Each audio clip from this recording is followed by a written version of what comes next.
think that the COVID crisis is being used to build back better, to use their phrase. It's to build back better for the ruling global elite, not for people like me and you. Or even better, because they're already pretty cosseted, aren't they? Yeah, they're already running the show. Yeah, the big corporations. I mean, I almost don't.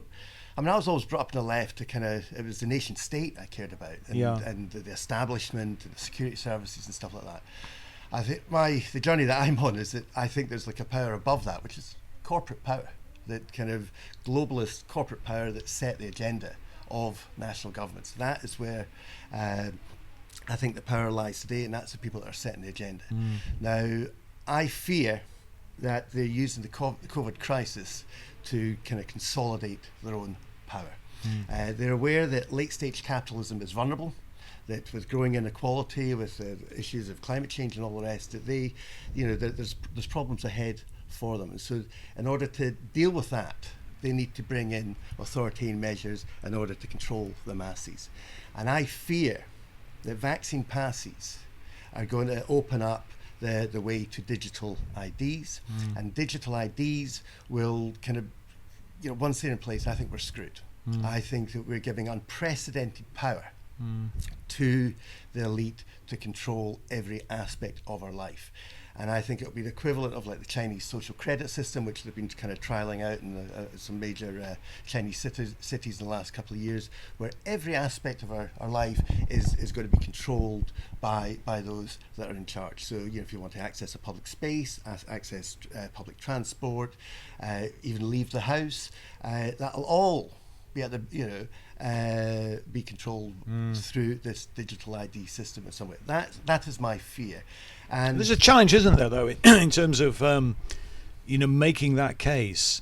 I mean, we had Pat Akani from the Canaries spoke about neurolinguistics, didn't he? And how the way things are framed in that sense. Yeah. So people articulating concerns about big pharma, about big tech, about government working in collaboration with them and using that as a way of clamping down on our civil liberties, etc., as well as making even more profits for these big corporate sectors. That people that are concerned about that are then being portrayed as sort of cranks who think it's a conspiracy. There is no such thing. That COVID didn't really happen. So how do we fight that? Do you think, Daniel? I mean, that's an issue, isn't it? It's a very it's a very complicated issue, and it's a very delicate one. I mean, on the issue of conspiracy theorists, I mean, as someone who's brought up in the left, as a socialist, I mean, I'm used to conspiracy theories. I think the 1%, the elite, have been screwing the 99% since the beginning of time. And that didn't happen by accident. No. Some people conspired for that to happen. Of course, they consolidated their power, and they've done everything they can to make sure that the 99% don't get a fair share. So, conspiracy theories are not necessarily a bad thing. But obviously, there are many conspiracy theories out there that are completely bloody crazy and awful and associated with the far right and everything that we should have nothing to do with. And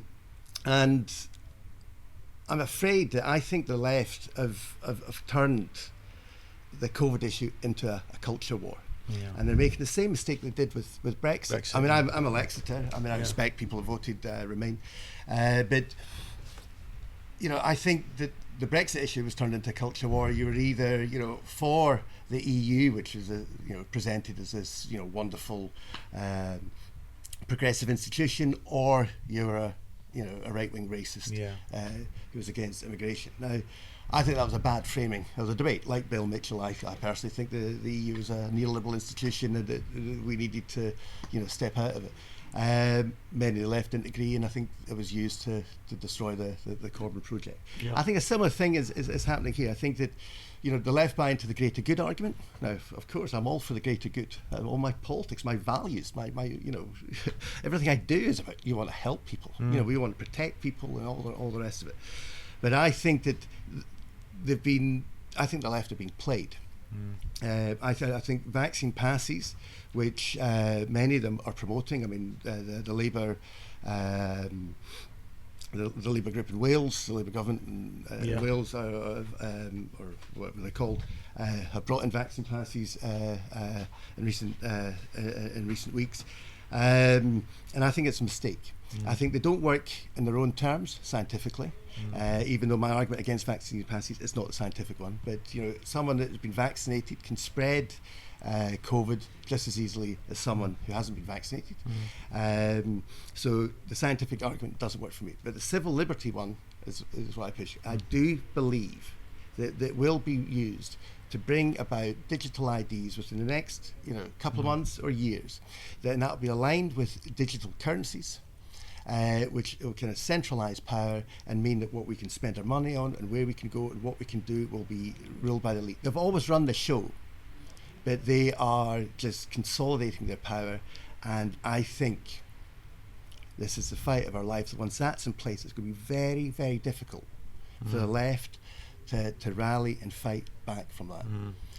I know Max Blumenthal and people like Jimmy Dore in the States I've started to ask these sorts of important, penetrating questions about the way in which it's being manipulated, and that's not being replicated sufficiently here. I just think, perhaps in conclusion, what you think the resist movement should say, do, encourage on that that specific issue. Do you think this is something that we should put front and centre of what we are doing as a movement in terms of trying to bring people together? I mean, that's why I'm here. That's what I'm kind of promoting while I'm here, and I would love the resist movement to be part of the wider resistance to the kind of moves towards a kind of new form of tyranny. I would say that this fight is not a left-right fight. No, it is the 99% against the 1%. It is us against them. Dare I say it is the many against the few.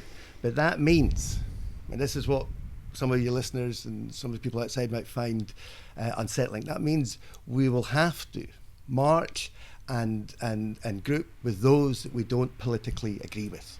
And I'm not talking about left-wing politics of Workers' Party disagreeing with Socialist Party or whatever. I'm not talking about that. I'm talking about those on the right, not the far right, but the right, who many of the right are picking up on that, because there is a libertarian tradition within that political kind of movement. And I think that we need to join forces. Now, I loved yesterday, and I kind of was very inspired when I went back to my hotel, and was very moved by what I heard. But I was even more inspired when I went on Twitter and I saw what was happening in Italy. Mass strikes, mass protests. Same in France. All over the world, the people are resisting, and they are part of the revolution. My fear is that if the revolution is going to happen, it will happen without the say-so of the left, and that the left will find themselves sidelined. I would love for people like yourself and the wider movement to put civil liberties, which are entrenched in my politics, civil liberties and inequality, and a fight against inequality, they're intertwined. You can't have one without the other. It's not an add-on that you drop at the minute things get a bit tough. It's central. That I need you guys to be part of that movement to help reframe the debate. I mean, I'll finish with this. In Easter, I went up to London and met up with Natalie Seckler, who's giving some amazing talks here. And we went to the People's Assembly talk that Corbyn and Howard Beckett and all that crowd were doing. And that was fine, although I did feel that it was kind of like reheated 2017 politics. I felt that I feel the Labour left have lost their way. But on the way back, I had to pass one of these anti-vaccine pass protests, and there was so many different people there. It was incredibly diverse, and it's not how it's presented on social media. And I felt that I lost. It was a massive march, and I thought that's where the energy is. That's what the left needs to embrace those people. They need to, because on the way to the march, me and Natalie met this young working class guy come up all the way from Bournemouth, and he was asking, "Do you know where the march is?" And I said, "I don't think we're going to the same one, pal." And he said, "Oh, let me just tag along anyway." And then he was talking about, corporations and global elites and all the rest. And I thought, the left need to harness this boy's energy. Of course. We need to be the one talking to him. And we need to frame it within our politics. Otherwise, he could, get sidelined into the right. And we need to be part of that movement. We need to be central to that movement, because this is what's happening now. I think there's a power grab happening now that is bigger than the neoliberal counter-revolution of 79-80. That makes us look like small stuff. I think that fascism and authoritarian tyranny is coming here, and we need to fight now, otherwise we're fucked.